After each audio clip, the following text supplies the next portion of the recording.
Buenos días, le damos la más cordial bienvenida al auditorio Francisco Sáenz Mesa del Tribunal Supremo de Elecciones. Un saludo especial para los miembros del cuerpo diplomático, representantes de partidos políticos, instituciones públicas y sector académico. Gracias por atender la invitación realizada por el Instituto de Formación y Estudios en Democracia del Tribunal Supremo de Elecciones y el Programa de las Naciones Unidas para el Desarrollo, para escuchar esta conferencia en conmemoración de los 30 años de la Declaración y Plataforma de Beijing, un plan visionario que fue acordado por 189 gobiernos en 1985 con el objetivo de buscar igualdad de derechos de todas las mujeres. Integran la mesa principal en esta mañana el señor Hugo Picado León, director del IFET, la señora Sandra Sosa, representante residente del Programa de las Naciones Unidas para el Desarrollo, oficina en Costa Rica, y la señora Flavia Freindenberg, expositora invitada. A continuación, las palabras del señor Hugo Picado León, director del IFET.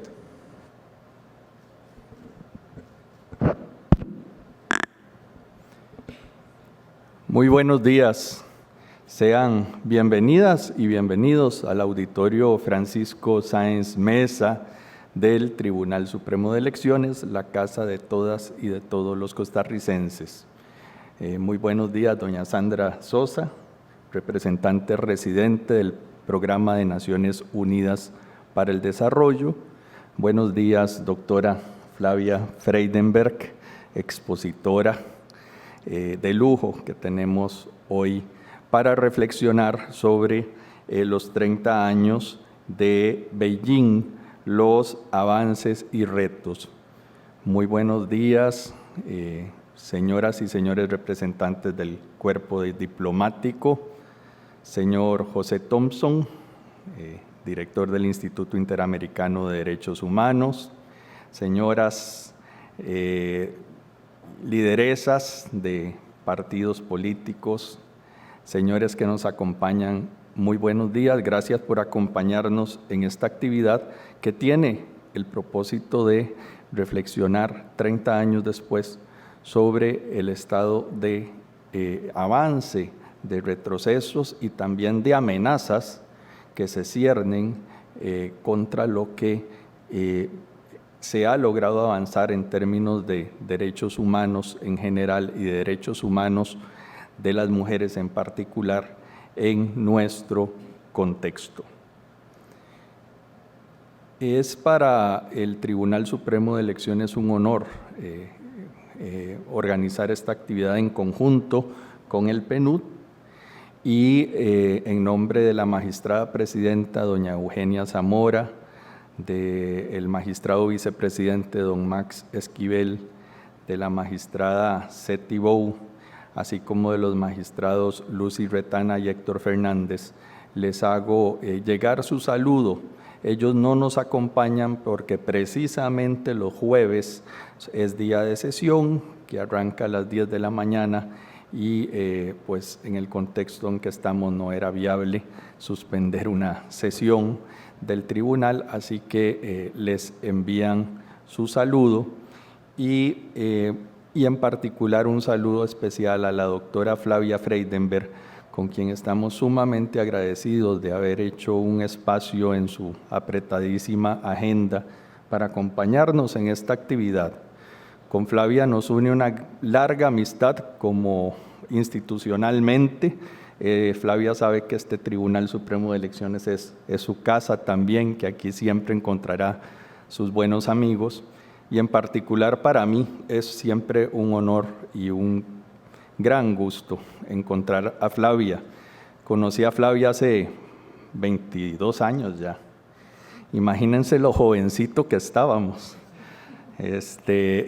Cuando llegué a la Universidad de Salamanca fue mi primera profesora en la maestría de estudios latinoamericanos, luego mi profesora en doctorado. Flavia era prácticamente una adolescente. Recién acababa de doctorarse, pero ya era un referente entre los estasiólogos, los especialistas en partidos políticos de la región. Ya era una de las autoras más citadas y más prolíficas. Era la más fulgurante, voy a decirlo así, la más fulgurante de las jóvenes estrellas de la Academia Salmantina, y a punta de pinchos en la calle Bandic, de morunos en bambú y una larga lista de etcéteras, se forjó una amistad de ya más de 2 décadas de profunda admiración. Una profesora absolutamente brillante en su capacidad de análisis, en su velocidad para pensar, en su conocimiento enciclopédico de las materias que ha adoptado como propias, y además con un don natural que se reforzó con su primera vocación, su primera formación académica, que fue la de comunicadora, ese don natural para comunicar. Una maravillosa comunicadora, siempre la querida doctora Flavia Freidenberg. Flavia, en su trayecto académico, pues les decía, brilló primero como especialista en partidos políticos de América Latina.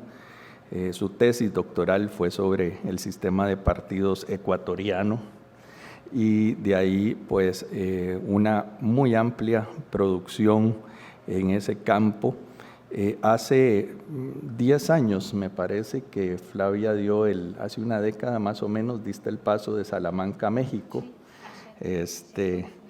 Sí, ayer fue su cumpleaños de regreso a América Latina, porque Flavia es originaria de Argentina, no lo dije, lo señalo también por aquellos que por primera vez tengan contacto con la doctora Freidenberg, que ella es argentina de nacimiento, pero tiene ya varias nacionalidades, española y yo no sé si mexicana ahorita, ¿verdad? Todavía no, pero bueno, es una latinoamericana, es una iberoamericana de cepa, y hace 10 años Flavia pasó de la Academia Salmantina a la Universidad Nacional Autónoma de México, donde se ha seguido destacando en estudios de género, en participación política de las mujeres y en general en estudios sobre reforma política en América Latina, de donde no para de producir, de generar como siempre, ¿verdad?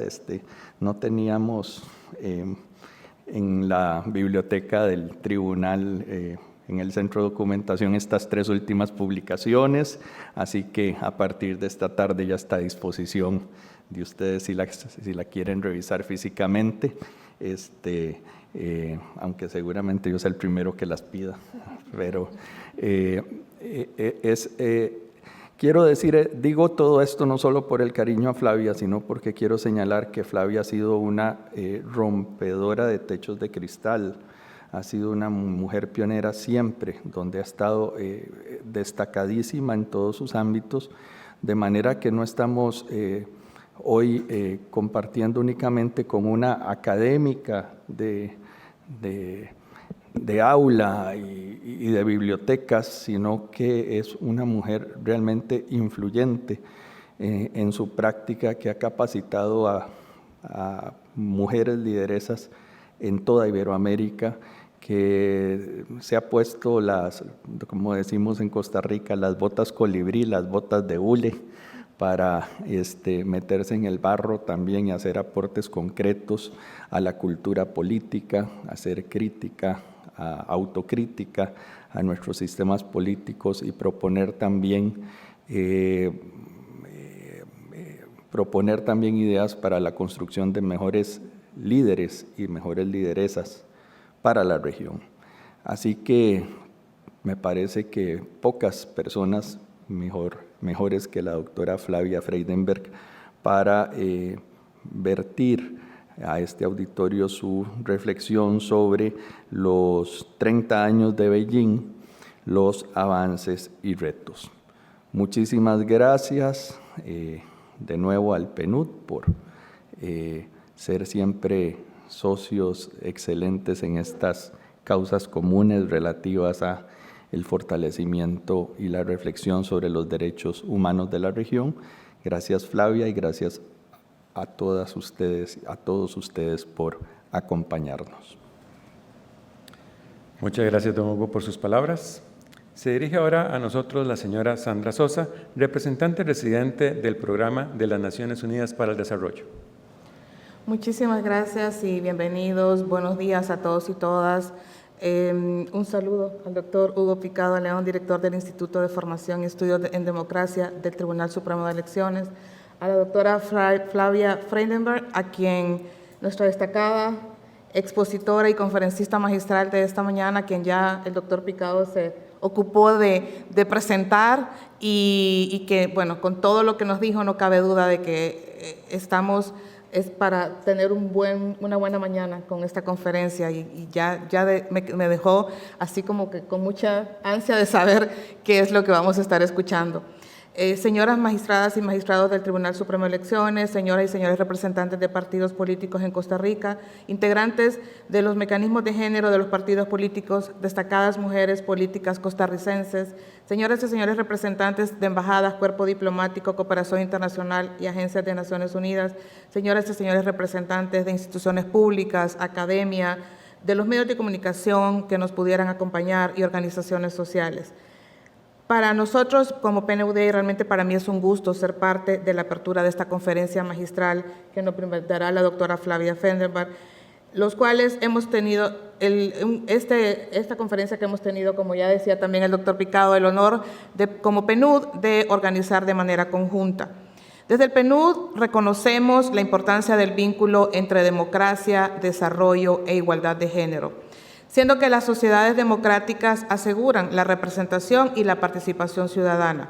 El desarrollo, por su lado, viene a impulsar la prosperidad y el bienestar de la población, y la igualdad de género promueve las mismas condiciones entre mujeres y hombres.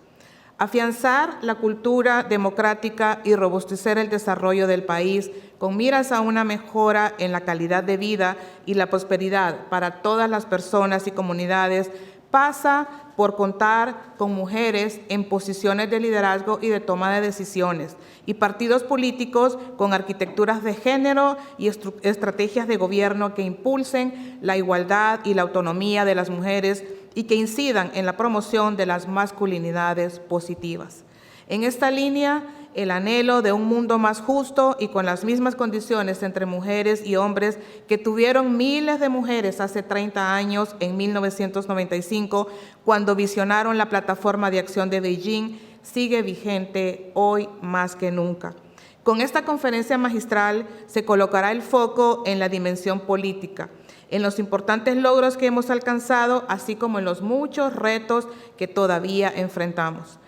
En un contexto convulso y de múltiples crisis, el llamado es entonces a trabajar de manera conjunta para sostener con firmeza los 30 años de avances sustantivos, como la aprobación de legislaciones y normativas que permiten progresar hacia la igualdad real y sustantiva de las mujeres y el fortalecimiento de la institucionalización de la igualdad de género. Afortunadamente, a nivel de país, no se estaría partiendo de cero. Según la reflexión de doña Eugenia Zamora Chavarría, presidenta de este tribunal, en su artículo 75 años de aportes a la participación política de las mujeres, Costa Rica ha dado pasos importantes hacia la participación política de las mujeres a través de reformas claves como la paridad y alternancia en las candidaturas y el establecimiento de leyes para prevenir la violencia política contra las mujeres. Esto es, por supuesto, sumamente relevante para el país. Si consideramos que en el 2018 se alcanzó un 45,6% de diputadas y en las elecciones municipales de 2024, por primera vez, el número de candidatas fue casi igual al de los candidatos. Avances, sin duda, fundamentales para fortalecer nuestra democracia, promover el desarrollo y avanzar a la igualdad de género. Como vemos, y como lo decía antes, la Plataforma de Acción de Beijing sigue siendo una fuente de inspiración y un motor de cambio, permitiendo que las mujeres desempeñen un papel cada vez más relevante en el ámbito público de América Latina y el Caribe. Su impacto ha sido clave en el fortalecimiento de la democracia y el avance social en la región. Tal es así que el pasado 21 de marzo, en la sesión 69 de la Comisión de la Condición Jurídica y Social de la Mujer, no solo se conmemoró el 30 aniversario de la Cuarta Conferencia Mundial sobre la Mujer, sino que también se evaluaron los avances en la implementación de la Plataforma de Acción de Beijing, lo que resultó en un llamado a acelerar la participación plena y efectiva de las mujeres en el liderazgo y la toma de decisiones, garantizando un entorno seguro y eliminando las barreras estructurales que aún persisten. Un llamado audaz y firme que se convierte ahora en uno de los desafíos para las elecciones nacionales. Para cerrar, quiero agradecer nuevamente al doctor Picado, al IFED, por su confianza de tantos años en el PNUD, de una trayectoria y una sinergia conjunta para impulsar la ciudadanía política de las mujeres, y también a cada uno y cada una de ustedes por haberse tomado el espacio en sus agendas, en su día, y acompañarnos en esta conferencia magistral. Con esta actividad, desde el PNUD, arrancamos nuestra estrategia para el fortalecimiento de la participación política de las mujeres en los comicios electorales 2026, manteniendo vivo el lema de las Naciones Unidas para el 8 de marzo del 2025, para todas las mujeres, derechos, igualdad, empoderamiento. Muchísimas gracias y a disfrutar entonces de esta conferencia.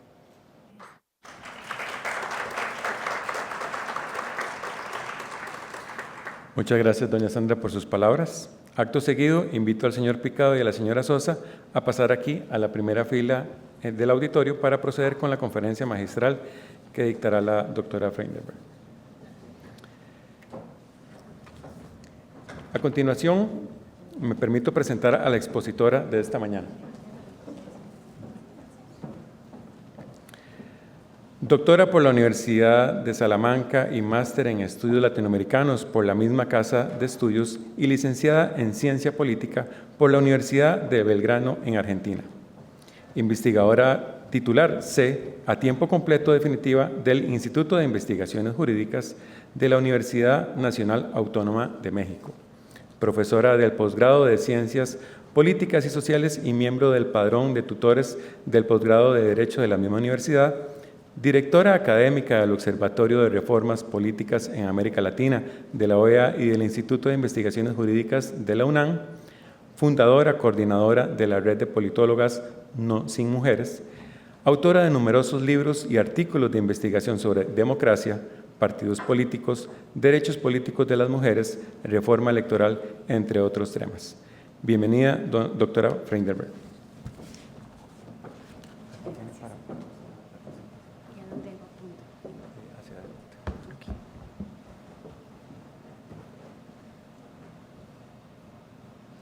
Buenos días a todas, todos y todes.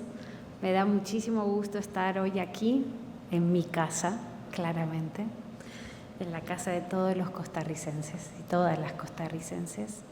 Y celebro poder nuevamente encontrarme con gente tan querida, con personas que admiro, que respeto, y con ciudadanos y ciudadanas que construyen democracia diariamente.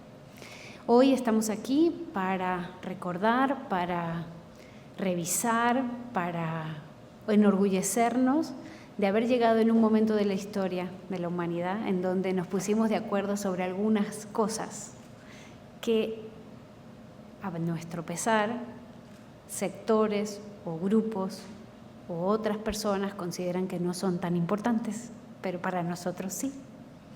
Así que yo creo que frente a pulsos e impulsos y presiones para hacer retroceder en derechos, nosotros hoy estamos aquí para recordarnos de lo que somos capaces de hacer cuando queremos construir de manera conjunta. La idea de hoy es reflexionar sobre el impacto de Beijing, de lo que significa Beijing y de lo importante que es recordarle a las nuevas generaciones las cosas, ¿no? A veces damos por sentado que, bueno, sí, ya llegamos, ya está, ahora vamos a otra cosa, y no.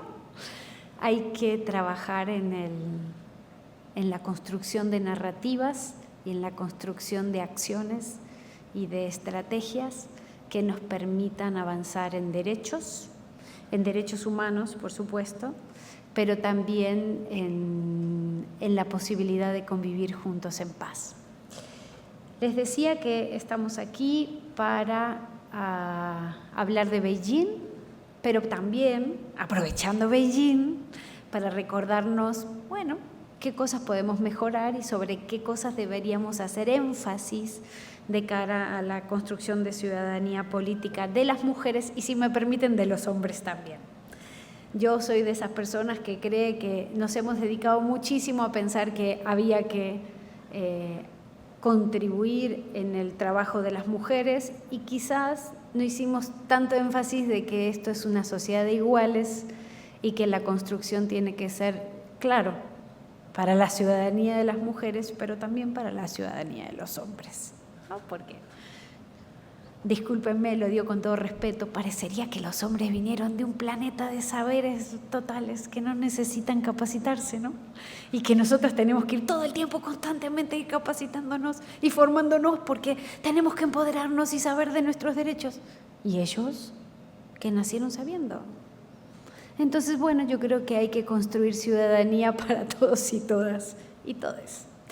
Comienzo entonces haciendo un viaje hacia Beijing, ya son 30 años, y quiero hacer hincapié no solo en lo que significó Beijing en términos materiales, sino también en términos simbólicos, ¿no? Yo quiero un nuevo Beijing, digamos. No, me parece que ahora mismo no están dadas las condiciones, pero, digamos, de sueño se vive, ¿no?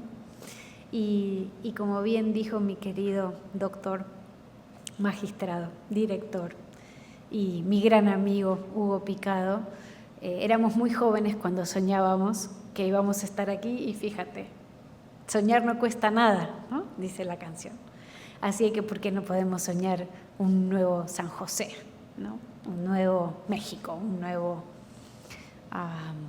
Buenos Aires, ¿no? ¿Por qué no?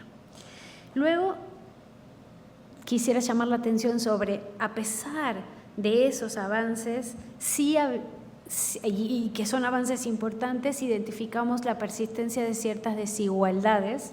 Quiere decir que por más que hemos hecho políticas, programas, nos hemos puesto de acuerdo, hemos impulsado estrategias, hemos impulsado agendas, hemos encontrado una estructura supranacional, jurídica, que ha ayudado a coordinar políticas, algunas desigualdades persisten.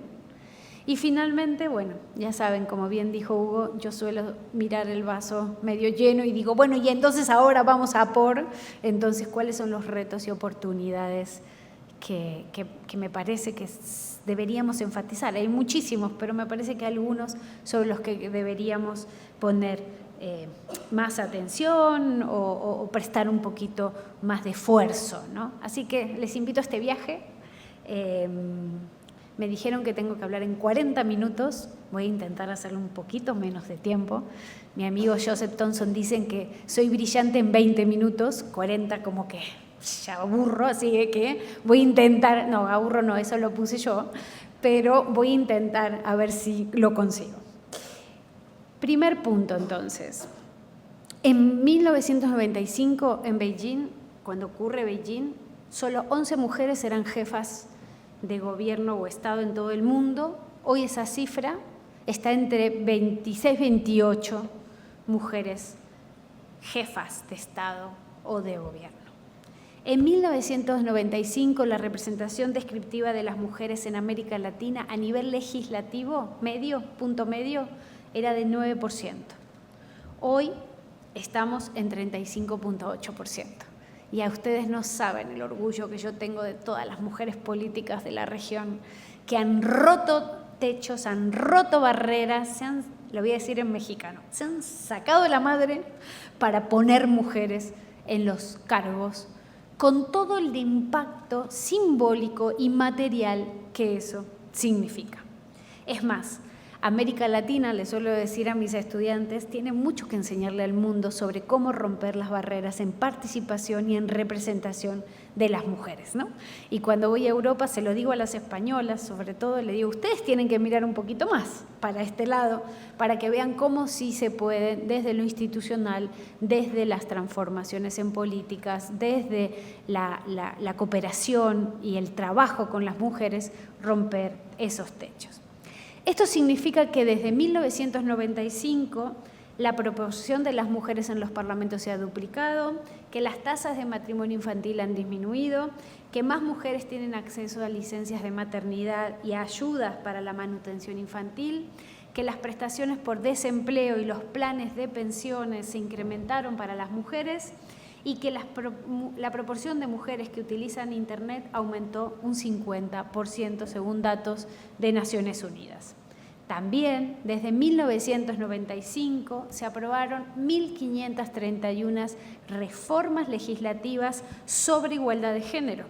Y los países, y estos son diferentes estudios, muestran los países que tienen leyes contra la violencia doméstica, disminuyeron los casos de violencia. Así que hay una correlación positiva entre un marco normativo, a pesar de que nuestros estados tienen aún dificultades para implementar justicia y para un acceso igualitario y equitativo a la justicia. A pesar de esto, aquellos países que consiguen aprobar normativas reducen las violencias en la familia y en las mujeres. La educación de las niñas se equiparó a la de los niños en la mayoría de los países y la cobertura de planificación familiar de las jóvenes aumentó mucho más rápido que nunca lo había hecho. Cuando el mundo llega a 1995, la imagen de la política era esa. No tengo ningún problema de que haya muchos señores sentados en una mesa, por favor, no me malinterpreten. El problema es el mensaje simbólico, pero también la ausencia de múltiples perspectivas en la discusión pública cuando no están las mujeres. La semana pasada estuve en Panamá trabajando con el movimiento de mujeres, colaborando con ellas para ayudarlas a ver de qué manera planteamos una nueva reforma electoral que elimine la válvula de escape. Ya tengo amigos que me dicen, Flavia, llevas 20 años haciendo esta discusión, no me importa, yo voy a seguir insistiendo. Y estaba con un youtuber, un chico joven brillante, que es Sopa Jackson. Y me miró y me dijo, explícame, no entiendo por qué las mujeres tienen que tener igualdad de condiciones que los hombres. Hijito, no te preocupes, yo te voy a explicar. Y te voy a explicar en idioma del gueto, ¿sí? Como hablamos en Panamá, que sopa, ¿no? ¿Qué pasa? Te voy a hablar en idioma del gueto, a ver si vos lo entendés, vos vas a ser más importante que todas nosotras juntas, porque vos vas a hablar en el idioma de la gente. Entonces, esa imagen para mucha gente es la normal, no ven nada en esa imagen. A mí me pone nerviosa esa imagen, porque esa imagen significa muchas cosas. Y en 1995, en la Cuarta Conferencia Mundial sobre la Mujer, del 4 al 15 de septiembre, 17.000 participantes oficiales, más de 30.000 activistas en foros paralelos, entre los que estaba nuestra maestra, la doctora Line Barreiro, se pusieron a discutir cómo cambiar esa foto, entre otras cosas, porque es imposible la igualdad si el 50% de la población no tiene la posibilidad de acceso al 50% de la representación. Luego, digamos, pueden pasar muchas cosas. Puede haber elecciones y que la gente no vote por las mujeres, pero que sea porque la gente no quiere, no porque las reglas tienen una serie de dispositivos y privilegios que hacen que unos compitan en una cancha así y otras compitamos en una cancha así, desequilibrada. Entonces, uno de los esfuerzos más importantes de este ejemplo del derecho internacional público trabajando como una herramienta de cambio social es que se aprobaron una serie, se acordaron, se decidieron impulsar una serie de medidas, una serie de ideas basada en el concepto de igualdad, en el entendido de que había que generar condiciones equitativas de acceso y de ejercicio de los derechos.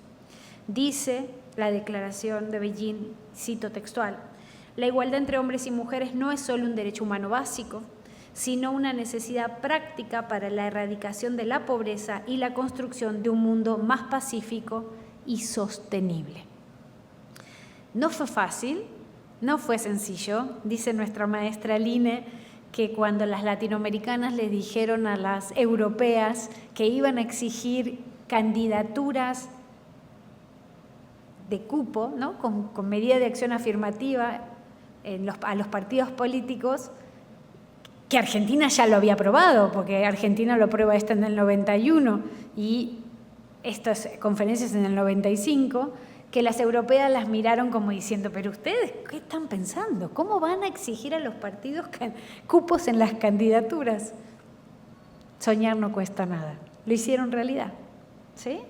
Entonces, claro, Beijing es un punto en el camino de esta idea poderosa de utilizar el derecho público internacional como una plataforma, como un espacio, como una generación, como una herramienta para transformar la vida de las mujeres y hacer que los derechos de las mujeres sean considerados en igualdad de condiciones que los hombres como derechos humanos.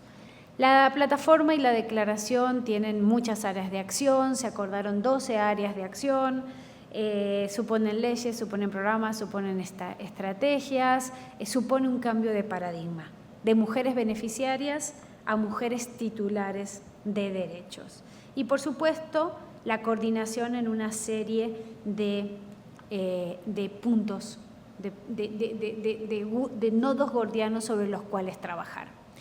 ¿Cuáles son, a mi juicio, los logros claves de Beijing en estos 30 años? Creo que hay un avance normativo importante. Estas 1.531 leyes tienen que ver con leyes orientadas a la igualdad, a la lucha contra la violencia de género, a la participación política. Por supuesto, no estaba en el documento de Beijing, pero es una consecuencia posterior, la idea de la paridad, de la democracia paritaria, sobre esto voy a volver luego.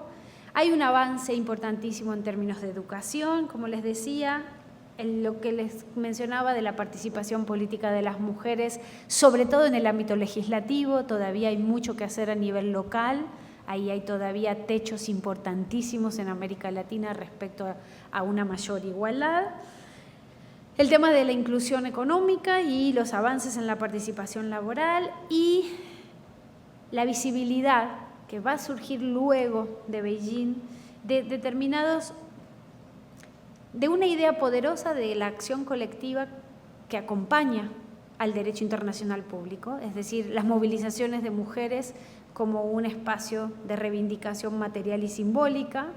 Tuvimos Ni Una Menos, que fue mucho antes que Me Too, como dicen mis maestras feministas argentinas. Tuvimos las huelgas feministas, tuvimos todo el accionar en las redes sociales, que es algo que también se desarrolla, que es algo que yo además suelo reivindicar, porque me parece que a pesar de que sobre todo algunas redes sociales son tóxicas para las mujeres, yo me niego a dejarles el espacio, me niego. Y a veces me tengo que poner de escudo, ¿no? Y recibir los ataques, pero me niego a que me quiten del ágora pública. Y esto ha sido todo un trabajo, porque durante muchos años, incluso mis amigos me decían, oye Flavia, pero esto de andar en las redes sociales, una académica no hace esas cosas, una académica seria. Y yo creé la red de politólogas. Hice un programa dentro de la red de politólogas que se llamaba Politólogas Tuiteras y las volví locas durante buen tiempo de todas tienen que tener su cuenta de X, en su momento Twitter, porque mujer sin voz pública es un desperdicio. Entonces, ¿dónde tienen que tener voz pública? En todos los medios, en todos los recursos, en todas las cuestiones, pero también en las redes sociales. Entonces, todo el ciberfeminismo es también consecuencia de este fortalecimiento de las capacidades y de las habilidades de las mujeres para ejercer su voz pública. Usted dirá, ay, pero qué cosa, qué tontería. No es ninguna tontería. Claro, también le estás pidiendo a la mujer que nuevamente se ponga como escudo de protección de derechos y, si me permiten, de construcción democrática en el espacio público. A mí no me van a quitar de ahí y espero que a las 918 colegas de la red de politólogas tampoco. ¿Qué aprendimos? Aprendimos varias cosas. que el derecho internacional público es un espacio donde se puede ir para reivindicar, hacer reconocer y avanzar en los derechos a nivel nacional por el bloque de convencionalidad. Aprendimos que cuanto más fuerte sea el régimen electoral de género, es decir, las reglas que exigen paridad o en su caso medidas de acción afirmativa en el acceso a la integración de las candidaturas, cuanto más fuerte, cuanto más exigente, como es el caso mexicano, como es el caso costarricense, como es el caso boliviano, mayor representación política de las mujeres. Hay un coeficiente de asociación de 0.80 entre esas dos variables, entre el nivel de fortaleza del régimen electoral de género y la representación política de las mujeres. Mis equipos de investigación lo han probado a nivel nacional, a nivel local, a nivel internacional, a nivel subnacional, en un pedazo, en otro. Hemos hecho modelos estadísticos muy sofisticados poniendo otras variables socioeconómicas, socioculturales, y la que más peso tiene es un arreglo institucional que exija a los partidos poner mujeres en las candidaturas. Hemos aprendido también que los sistemas electorales son claves en combinación con estas reglas de exigencia en el acceso. Hemos aprendido que una coalición amigable al género, es decir, mujeres unidas con actores claves como pueden ser los organismos electorales, como pueden ser el movimiento social, como pueden ser los institutos de las mujeres, como pueden ser las secretarías, digamos, mujeres unidas, las defensoras, las activistas, las académicas, trabajando en una agenda común y veedoras de que las reglas se cumplan, fortalece el avance en los derechos de las mujeres.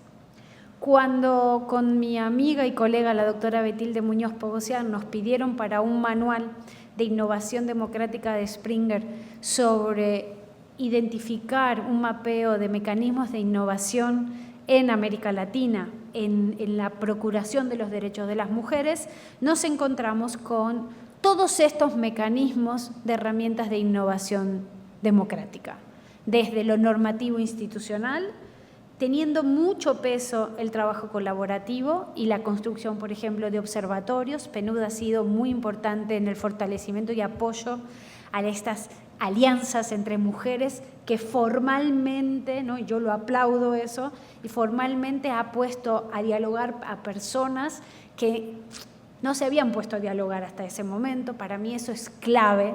Los países que tienen una alianza entre mujeres diversas más fuertes son también los países que más han avanzado. Yo las llamo las gladiadoras, amazonas. Una vez una maestra feminista me dijo: Flavia, no le digas gladiadoras, dile de amazonas. Vale, las amazonas, ¿no? Que están muchas veces, ellas como persona individual no pueden aparecer públicamente, pero que están articulando por detrás, ¿no?, el vínculo entre otras mujeres que coinciden en muchas cosas, pero que por algunas razones no trabajan juntas. Entonces estos observatorios de vinculación han sido fundamentales, muchas veces institucionales, otras veces informales, que trabajan juntas sin que se sepan, con WhatsApp, gracias a WhatsApp, muchas veces a través de un chat de WhatsApp, ¿sí? Pero todo esto generó un impacto importantísimo en el avance y en la protección de los derechos de las mujeres. También América Latina se caracteriza por mucha interacción no convencional, esta forma de participación que nos dice la literatura comparada que se da cuando no es el Estado el que demande la participación, sino que la gente de manera espontánea se vincula o participa o acciona. Ahí estarían también todo lo que tiene que ver con el ciberfeminismo, con acciones de comunicación no sexista, ¿no? Creo que ustedes pueden ver unas campañas de Naciones Unidas, por ejemplo, muy, muy importantes en posts de Instagram, en donde constantemente te están recordando cosas, ¿no? Y yo digo, ay, a mí hace 20 años esto me vino genial para entender qué era esta vaina, ¿no? Ahora las veo y digo, ay, qué bueno que la siguen haciendo, ¿no? Porque ponen lo complejo en lenguajes simples, concretos, todo lo que es el trabajo en redes, que me parece fundamental, y todo lo que tiene que ver con las escuelas de liderazgo y las escuelas de formación de liderazgos en clave de igualdad sustantiva. Los datos muestran, y aquí les traje el mismo dato, uno para América Latina y otro solo para Costa Rica, tomando los datos de BIDEM, del Índice de Empoderamiento de las Mujeres. Hemos avanzado sustantivamente. Es un índice creado por Pamela Paxton para BIDEM de la Universidad de Gotemburgo, y esos puntitos son los casos, los países, y lo que muestra es una tendencia global en estos últimos 30 años a un mayor empoderamiento de las mujeres. En el caso de Costa Rica, se los traje comparado con Centroamérica. Costa Rica es la línea color roja, Centroamérica la línea color azul, entonces hay también una diferencia intrarregional importante en el nivel de empoderamiento de las mujeres, que en el caso de este índice integra diferentes componentes, como tiene que ver con el reconocimiento de los derechos, pero también con el reconocimiento de la capacidad de hacer cosas por esos derechos. Además del empoderamiento de las mujeres, yo creo que una idea fundamental de estos últimos 30 años ha sido, para mí, esa idea poderosa de la democracia paritaria. Les voy a contar una anécdota, si ustedes me permiten. Hay una película, voy a hacer un ejercicio, permiso. ¿Alguien ha visto El orden divino? ¿No vieron El orden divino? No puede ser. Es una película sobre el movimiento sufragista suizo. ¿Sí? Ahora, ¿hay alguien más que la haya visto? Te rompe la cabeza. Mi sugerencia, busquen en YouTube El orden divino. Ustedes saben que Suiza, en todos los manuales de ciencia política, hasta hace muy poco, aparecía como la democracia europea. ¿Ustedes saben cuándo comenzaron a votar las mujeres en Costa Rica? ¿Se acuerdan el año? ¿Alguien me lo quiere decir? 1952 y después en 1953. ¿Ok? 1950, 52. Ustedes saben que hay países en la región como Ecuador que para el 20 las mujeres ya votaban. ¿Saben cuándo empezaron a votar las suizas? 1972. Pero los manuales de ciencia política decían que la democracia suiza era fantástica y votaba solo el 50% de la población.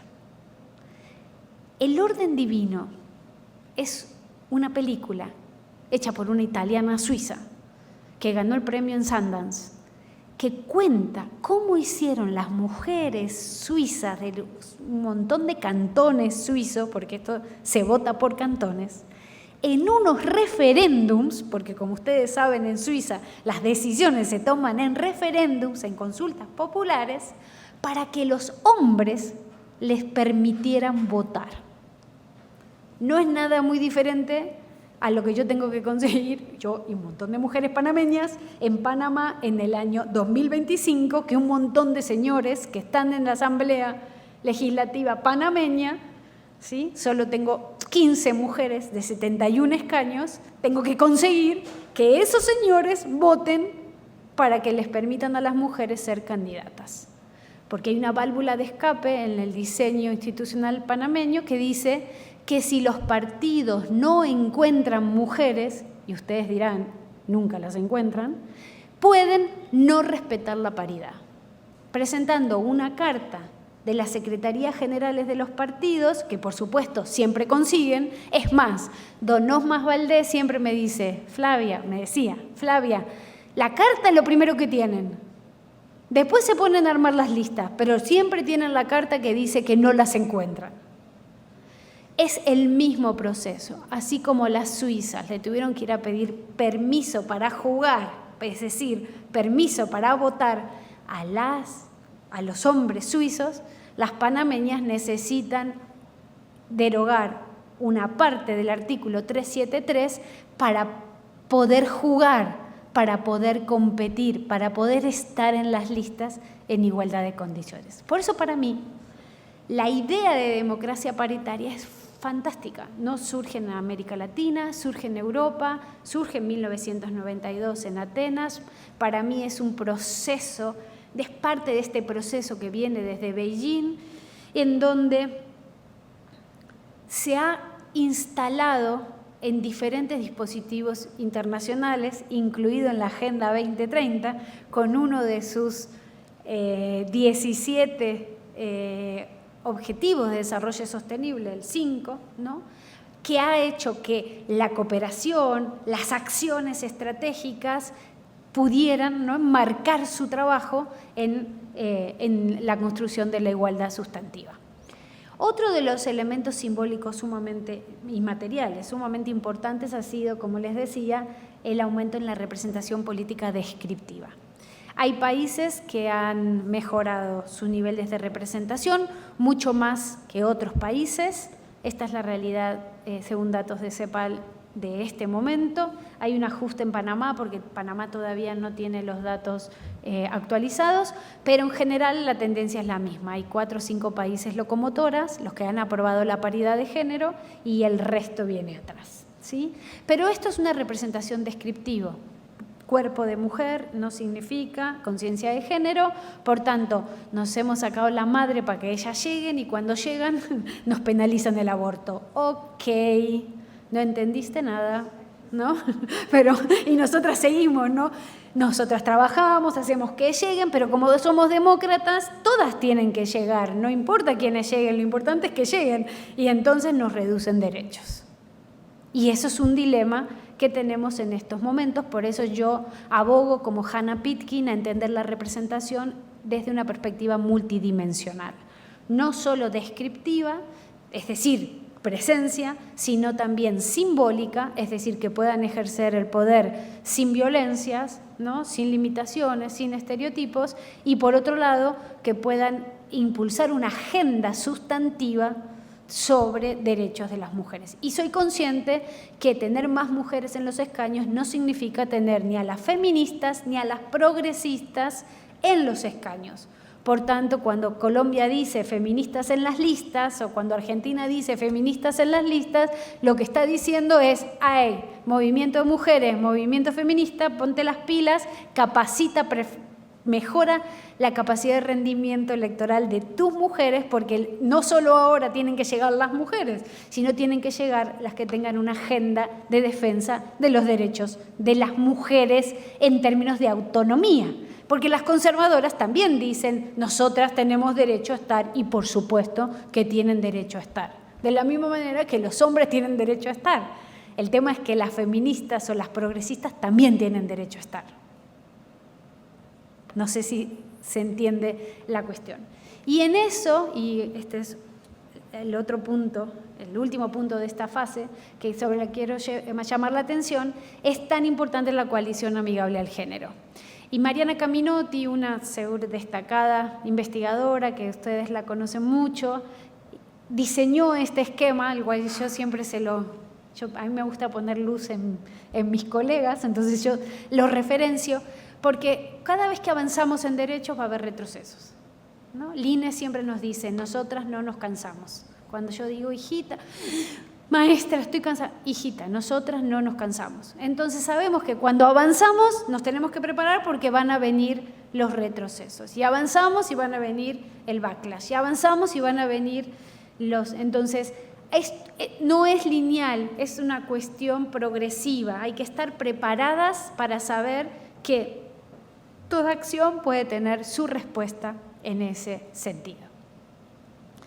La gran conclusión de Beijing, que fue retomando las palabras de Hillary Clinton, los derechos de las mujeres son derechos humanos. Y ustedes dirán, pero era obvio, ¿no? Pues sí, era obvio, pero no tan claro para mucha gente. A pesar de esto, persisten las resistencias, las desigualdades que se manifiestan en múltiples agendas, en los valores, en los prejuicios, en los sistemas de creencias que hacen que grupos en situación sistemática de exclusión no puedan romper esos techos y esas barreras, No se han cumplido ninguno de los indicadores del Objetivo de Desarrollo Sostenible 5 sobre la igualdad de género, según el informe de Naciones Unidas de 2024. Continúan las resistencias, continúan los techos de cristal, los techos de cemento, los techos de billetes, las coberturas sexistas de los medios de comunicación, las técnicas de dominación que afectan el autoestima y, sobre todo, la violencia física, la violencia simbólica y en los últimos años también la violencia digital, ¿no? Cuerpo de las mujeres, es verdad, no significa conciencia de género, pero basta que seas mujer para que te destrocen en las redes sociales. Entonces ya los múltiples espacios donde se manifiestan las violencias se han desbordado. Cada 10 minutos una niña o una mujer es asesinada, solo 87 países han sido liderados por una mujer, 113 países nunca han tenido una mujer como jefa de Estado, solo 26 países están dirigidos por una mujer y 6 están en Latinoamérica, solo el 23% de los puestos ministeriales están ocupados por mujeres, 7 países no tienen ninguna mujer en sus gabinetes, se necesitan 137 años para sacar de la pobreza a todas las mujeres y las niñas, la tecnología digital y las brechas de género persisten de un lado y de otro una y otra vez. Así que voy a cerrar con los retos que me parecen claves. Creo que tenemos retos en términos de agendas, en términos de la democracia paritaria, tenemos retos respecto a pasar de la igualdad formal a la igualdad real, aunque ahora mismo si conseguimos sostener la igualdad formal ya nos tenemos que dar como muy felices. Tenemos que romper los techos de billetes, tenemos que mirar la representación desde una perspectiva multidimensional y creo que hay que seguir trabajando en las políticas públicas con perspectiva de género e interseccionalidad, porque no es cierto que cuando llegan las mujeres, llegan todas, lamentablemente. Entonces, las agendas pendientes. Tenemos que trabajar en términos de acceso a la tecnología, de igualdad de acceso a la tecnología y seguridad y privacidad de las mujeres en el mundo digital. Tenemos que seguir trabajando en la erradicación de la pobreza, en una vida libre de violencias, en continuar trabajando en aquellos países que aún no consiguen la paridad formal, impulsar mecanismos para que América Latina sea paritaria. Hoy solamente 12 países de la región tienen paridad en sus diseños institucionales, 2 de los cuales son simulaciones, Panamá y Honduras, pero porque están diseñados de una manera que permiten que los partidos no cumplan con la paridad. Pero la paridad ha sido una muy buena medida para México. Acuérdense, México hace 10 años, miren México hoy. Aunque yo creo que es un movimiento mucho más amplio que solo tener una mujer presidenta, hay todo un trabajo muy fuerte de los últimos años bajo el paraguas de la paridad, pero antes de la paridad para construir una sociedad más igualitaria. Bolivia es otro ejemplo sustantivo, Costa Rica es otro ejemplo sustantivo. Argentina ha hecho sus pasos, creo que ha avanzado menos de lo que Argentina podría haber avanzado en la materia, pero claro, acuérdense que Argentina fue la que lideró las cuotas en su momento.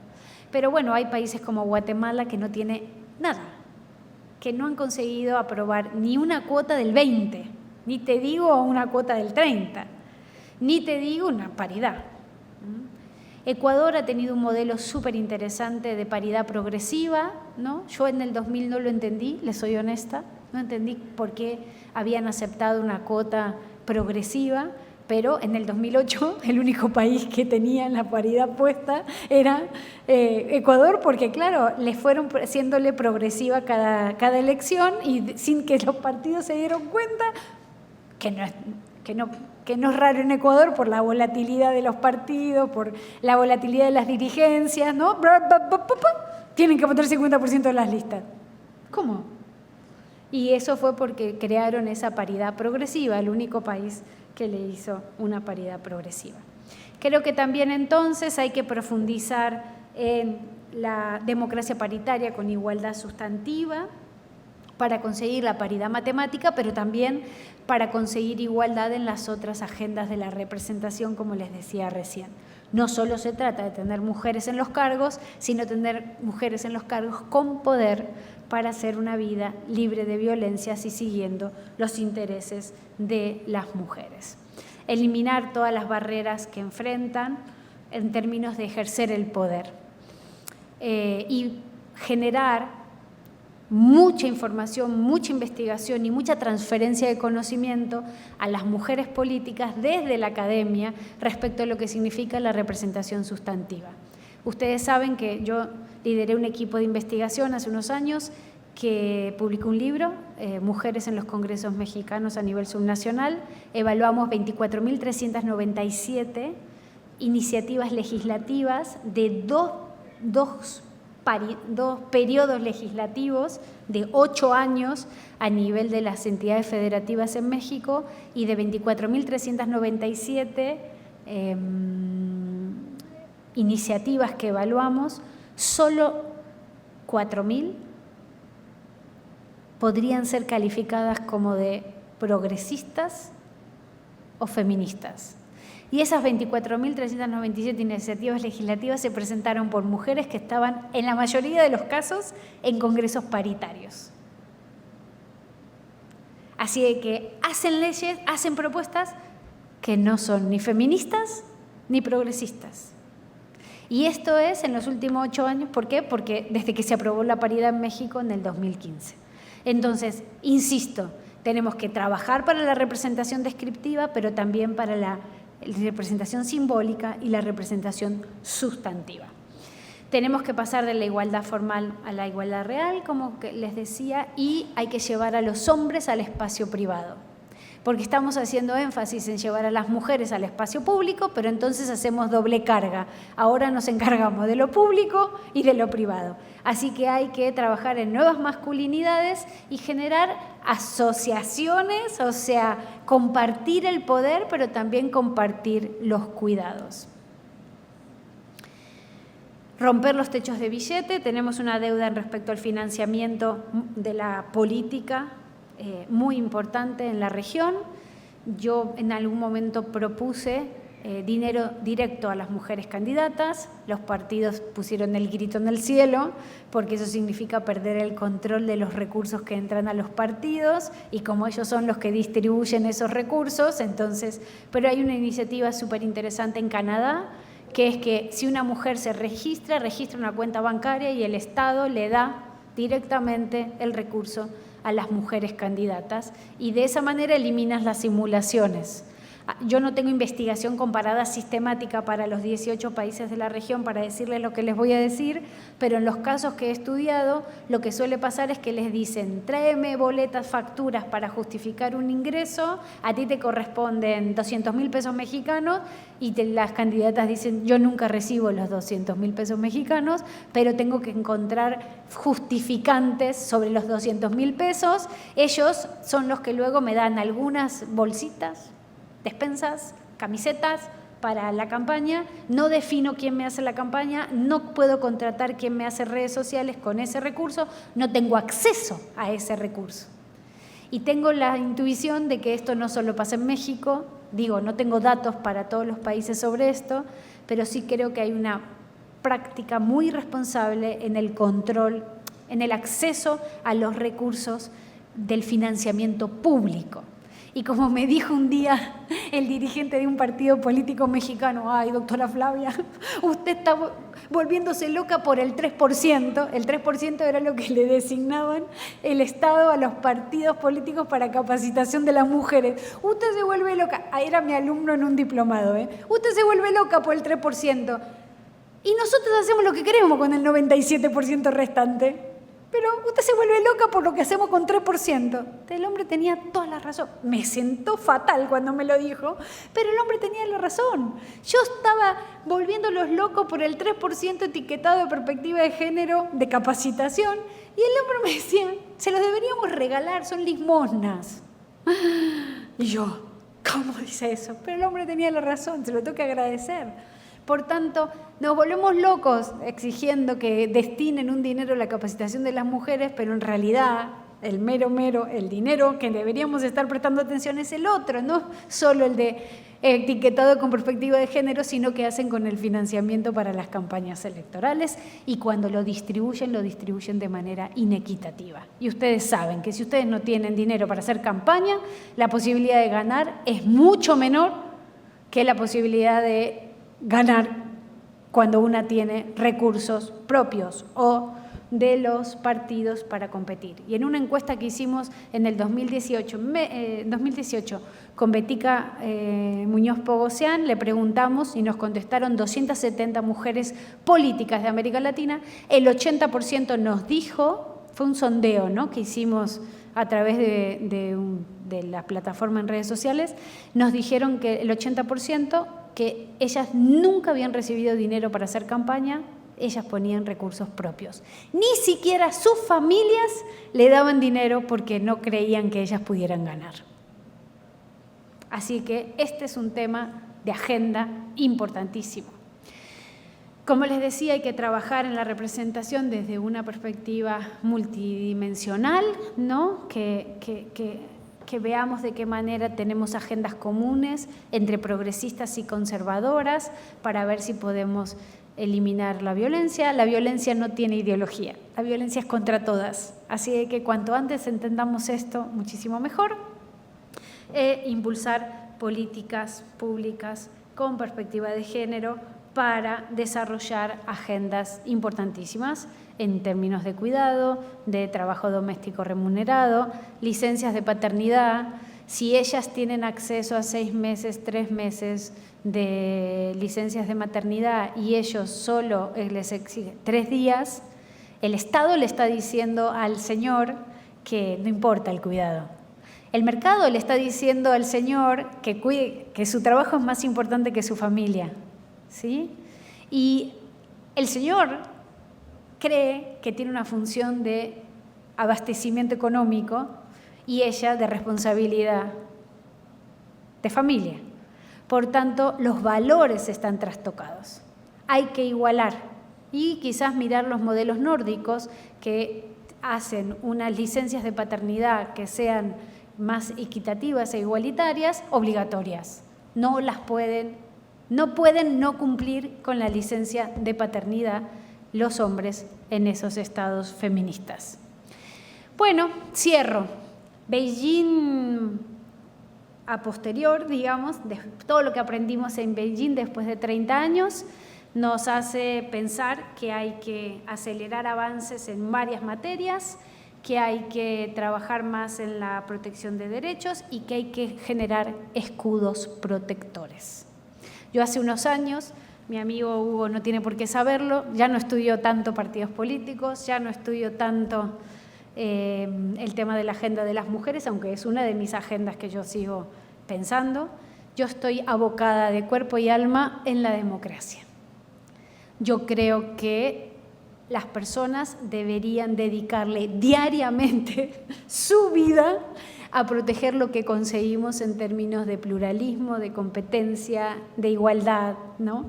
Y necesitamos gladiadores y amazonas de la democracia. Los derechos de las mujeres también son derechos democráticos y a mí me gusta enmarcarlo en esta discusión más amplia. Y por tanto, creo que los nuevos retos tienen que ver, la pandemia nos enseñó muchos retos, ¿no? Nos provocó muchos desafíos, ¿no? Porque nos hizo dar cuenta de que por más que tuviéramos derechos formales, había un montón de prácticas que reproducían prácticas patriarcales y ¿no? Ni decirles quién se encargó en la casa de los cuidados cuando nos encerraron a todos dentro de las casas. Mis colegas hombres triplicaron su producción en época de pandemia. Mis colegas mujeres, con suerte, consiguieron publicar algo. Porque cuando las metieron en casa, ellas tuvieron que volver a los roles tradicionales y no hubo paridad adentro de las casas. Así que creo que hay unos desafíos en términos de cuidados, en términos de brechas digitales, en términos de una reacción muy furibunda que uno no entiende de dónde sale, de discursos de odio y antiderechos que en el día a día están calando a través de las redes sociales, a través de los medios de comunicación, muchas veces desde los púlpitos presidenciales en contra de la igualdad y en contra de los derechos. Como diría mi maestra Line, frente a eso, respiro y me pongo a trabajar para ver cómo generamos protectores dentro de la democracia. Hay que trabajar en fusibles, es decir, cuáles son los elementos de alerta temprana en cada uno de los países que nos está indicando que se viene un retroceso, pero también en escudos protectores o amortiguadores que sostengan internamente la democracia, no solo en agenda de género, sino también en la convivencia más general, ¿no? En términos de intercambios, ¿no? Aprender a respetar que otro puede pensar distinto y, como decimos en Argentina, en la cancha nos vemos, compitamos en las elecciones y a ver qué propuesta gana. Así que aquel que habló del fin de las ideologías, le recuerdo, esto es ideología. Es decir, defender los derechos humanos, defender la democracia, defender el pluralismo, defender las libertades, significa defender ideas. Que se había llegado con Beijing, con 2030 y demás, a entender que esas eran las ideas que debían impulsar los estados y la protección y la convivencia general, sí. Quizás eso es lo que se está poniendo en discusión. Pero en el fondo estamos discutiendo la convivencia en términos de ideas, ¿no? Y con esto cierro diciéndole una idea que a mí me hace sentido y que quiero compartirles. Para mí la democracia no es menos democracia porque no tiene mujeres. Para mí la democracia no es democracia si el 50% de la población no tiene la posibilidad de competir por el 50% de la representación. Así que muchísimas gracias y quedo abierta a sus preguntas y comentarios.